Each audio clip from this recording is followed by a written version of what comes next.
Morning, কেমন আছো তোমরা সবাই? আশা করি খুব ভালো আছো আর আমিও খুব ভালো আছি। রোজকারের মতো চলেছি একটা নতুন ভিডিও নিয়ে।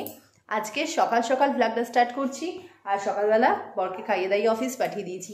আজকে প্রচুর কাজ আছে, কাজ বলতে না ঘর দোরের অবস্থা খুব খারাপ। কালকে তোমাদের ওই দুটো ঘর দেখিয়েছি, ওই দুটো পরিষ্কার পরিচ্ছন্ন করেছি আর আজকে এই ঘরটার অবস্থা দেখো।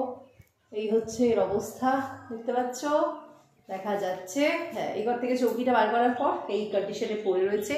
আর আবার পর হচ্ছে এমন একজন ব্যক্তি যাকে তুমি বলো নোংরা করতে ও ওস্তাদ, যদি বলো পরিষ্কার করতে ও আর ফিরেও তাকাবে না।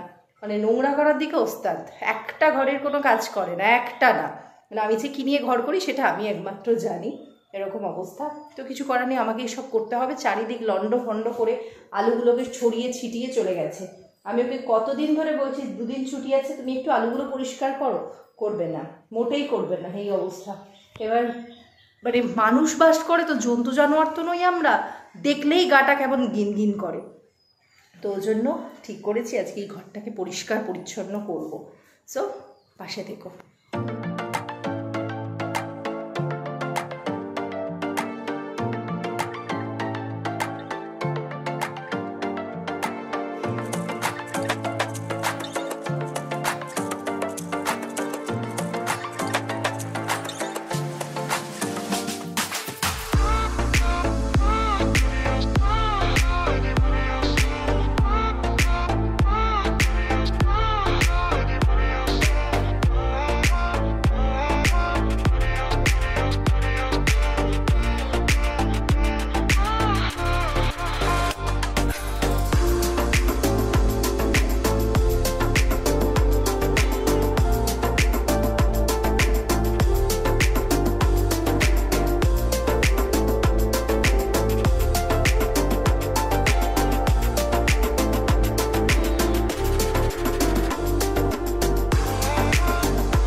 সবকিছু কমপ্লিট, একদম ঘরটাকে যতটা পেরেছি পরিষ্কার করবার চেষ্টা করেছি। মানে ধুলো টুলো মেখে অবস্থা খারাপ হয়ে গেছিল।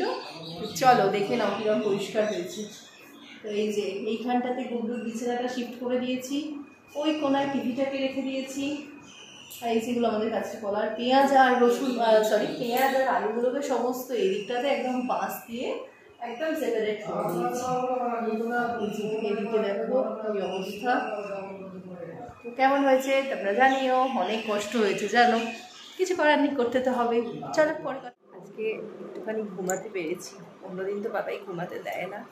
আজকে ভগবানের অশেষ কৃপা যে এখনও আমায় ঘুমাতে দিয়েছে আজকে একটুখানি। ইভেন নিজেও এখনও ঘুমাচ্ছে, দেখবে দেখায় ঘুমাচ্ছে।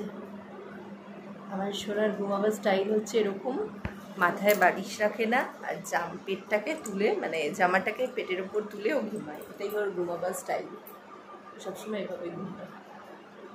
দুপুরবেলাটা যদিও বা বালিশ ইউজ করে, রাত্রিবেলাও বালিশ ছাড়া শোয়ে।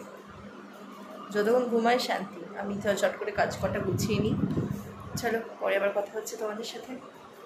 এখন রাত্রিবেলা, এখন বাজছে ঘড়ির কাটা হচ্ছে 9:45, দেখা যাচ্ছে না, লাইটটা শ্যাডো পড়ছে।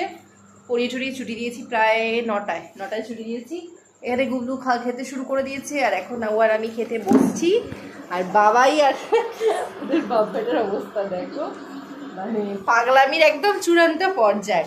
আর আজকে রান্না করেছি, রুটি করিনি জানো তো, রুটি খেতে আর ভালো লাগছে না গরমের মধ্যে। এরা ধরো নুন ধরো, গরমের মধ্যে রুটি আর মোটেই ভালো লাগছে না। আর ওর বাবাও না, সে সকালে ভাত খেয়ে যায়, বলছে না রাত্রিবেলা এসে ভাতই খাবো। ওই জন্য আজকে এই যে ডিম দিয়ে আলু দিয়ে তরকারি করেছি আর ভাত করেছি। আমার ডিমটা ঢাকা পড়ে গেছে, দেখা যাচ্ছে না। তো যাই হোক, এই আজকের মেনু করেছি, এখন আমরা খাবো। আর বাবাই এত বদমাইশ হয়েছে, যেখানে বাচ্চা দাঁড়িয়ে পড়ছে। আমার চিন্তা, ও ট্রেনে বাসে গিয়ে কি করবে জানি না। মানে যেখানে ওকে যে একটু বসে আগে খেলতো, আমরা খেতাম, এখন আর সেটা করে না। এখন শটাং ও যেখানে পাচ্ছে উঠে দাঁড়িয়ে পড়ছে। তো চলো আজকে ভিডিওটা অবধি রাখছি। আজকে ভিডিওটা বেশি বড় করছি না, আজকে এমনি আমার প্রচণ্ড পরিশ্রম হয়েছে। তো টাটা, সবাই খুব ভালো থেকো, সুস্থ থেকো, সাবধানে থেকো। Good night.